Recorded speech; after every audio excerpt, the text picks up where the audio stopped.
Hyderabad CP Sajjanar warning. అమ్మా ఆహా!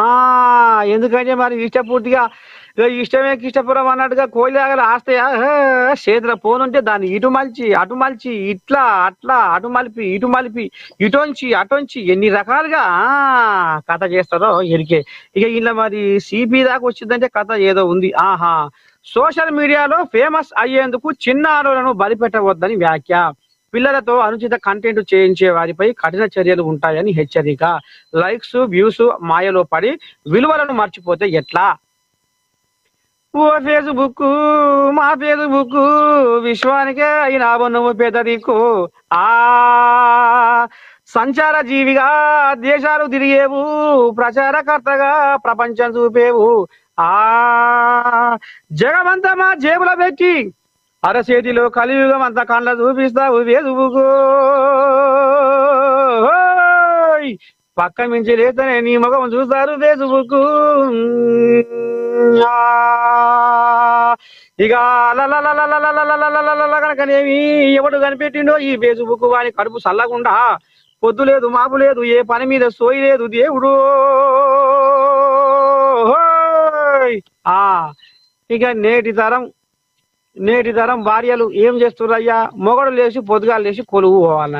ఇక ఈమె తెల్లారంగా లేచి బూ వండే మామ గాని, చాయ్ పెట్టే మామ గాని, టిఫిన్ చేయే మామ గాని అంటే పొయ్యి మీద సర్వ పెట్టే పోనొస్తే మురువ వచ్చే, పొయ్యి మీద సర్వ పెట్టే పోనొస్తే మురువ వచ్చే, ఇంట్లకు బయటకు తిరుగుతూ బువ్వంతా మాడగొచ్చే, దువ్విందే దువ్వబట్టే ముసి ముసి నవ్వబట్టే, సిలిపిగా సిలిపీలు పెరుగుతుంటే చుట్టాలు పెరగబట్టే.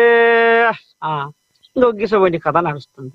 ఇక ఈ కథల గిసవంటి వ్యవహారంలా ఇక లేంది పోంది ఓ బుడ్డ పోరగాళ్ళకు కూడా లేందో జరిగించి ఆ పసి పోరగాళ్ళతోటి ఎరకలేని వాళ్ళకు అన్ని ఎగజెప్పి ఉసిగొలిపి నేర్పించి పట్టు పగ్గాల మీద వాళ్ళతోని నటన చేయించి ఎవరికి ఇష్టం వచ్చినట్టుగా వాళ్ళు ఇక ఆరం తప్పిన పోస్టులు సోషల్ మీడియాలో పెడుతుర్రు అనేది హైదరాబాదు సిపి నిన్న మొన్న కొలువెక్కిన ఇక మరి సజ్జనారు పడ్డదట. సజ్జనారు కంట పడ్డది, చెవుల పడ్డది. ముచ్చట ఎట్లా చేయాలి ఏం చేయాలని ఇక బాగా నొప్పి అనుకుండాట. వాళ్ళని మాత్రము బుడ్డ పోరగాలను అడ్డు పెట్టుకొని సోషల్ మీడియాలో బగ్గ పేరు సంపాదించుకుందామని కలలు కంటున్నా ఎవరో వాళ్ళని పసిగట్టి ఏం చేయను అది చేస్తా, తోడకలు తీస్తా, మైలపోలు తీస్తా అనేది ఇప్పుడు సజ్జనార్ సారు ఈ రకంగా హెచ్చరిస్తుండు. అందుకనే ఇక మరి సోయిలేని పనులు చేసి మీ స్వార్థం కోసము బుడ్డ పోరగాళ్ళను బలి చేస్తే బుడ్డ పోరగాళ్ళను అడ్డం పెట్టుకుంటే మాత్రము అర్థమైంది కదా సజ్జనారు. చిన్నసను కాదు, అనుకున్న పని చేస్తాడు. జర తస్మాత్ జాగ్రత్త పైలం. ఏమంటున్నా? ఇక ఈ కథ ఇట్లా ఉంటే ఇక రా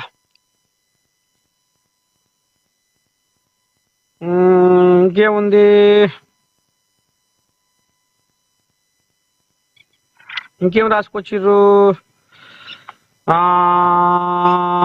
శ్రీశైల మల్లన్న సేవలో ప్రధాని మోదీ.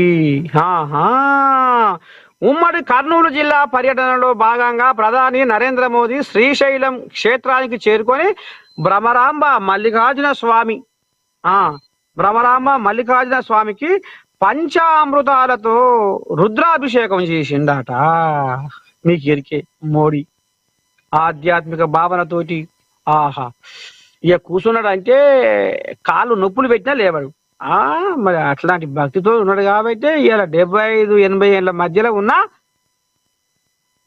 వశ్యోని లెక్క యువకుని లెక్క సాహసం చేసుకుంటా దేశాన్ని వెళ్తుండ్రు. మరి ఏందనుకుంటున్నారు? ఒక్క తిరుగుడా ఒక కథ.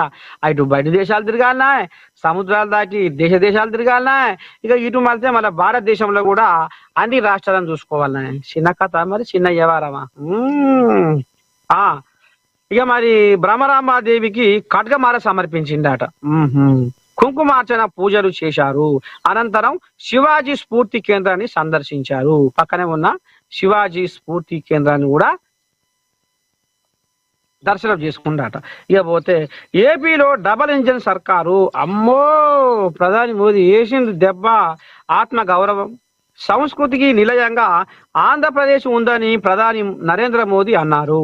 కర్నూలు శివారులోని నన్నూరు వద్ద సూపర్ జిఎస్టి సూపర్ సేవింగ్స్ పేరుతో ఏర్పాటు చేసిన బహిరంగ సభకు governor justice Abdul Nazeer, CM Chandrababu, deputy CM Pawan Kalyan, IT శాఖ మంత్రి నారా లోకేష్ తదితరులు ఈ రకంగా మరి పాల్గొన్నారట. మొత్తానికి ఆంధ్రప్రదేశ్ రాష్ట్రంలో ఏ అయితే అభివృద్ధి పనులు ఉన్నాయో, ఏవైతే శంకుస్థాపనలు ఉన్నాయో, అనేక కార్యక్రమాలకు హాజరయ్యి శంకుబండ నాటి కొబ్బరికాయ కొట్టి ఊదిబత్తీలు ముట్టించిండట. ఎవరు?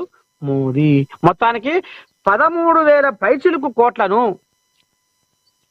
మీకు ఒప్పజెప్పిపోతున్నా, ఈ పని శంకుబండ నాటిపోతున్నా అనేది మాత్రము జరంత భరోసా కలిగే విధంగా మాట్లాడిందట.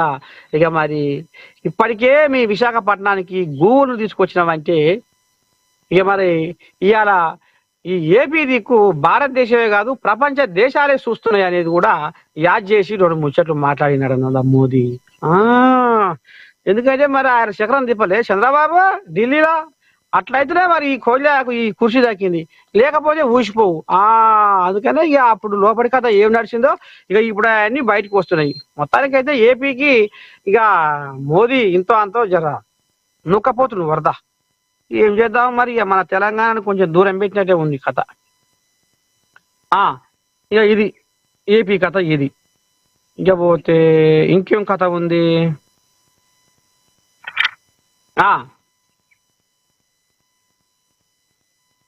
బిగ్ బాస్ షో బ్యాన్ చేయాలి.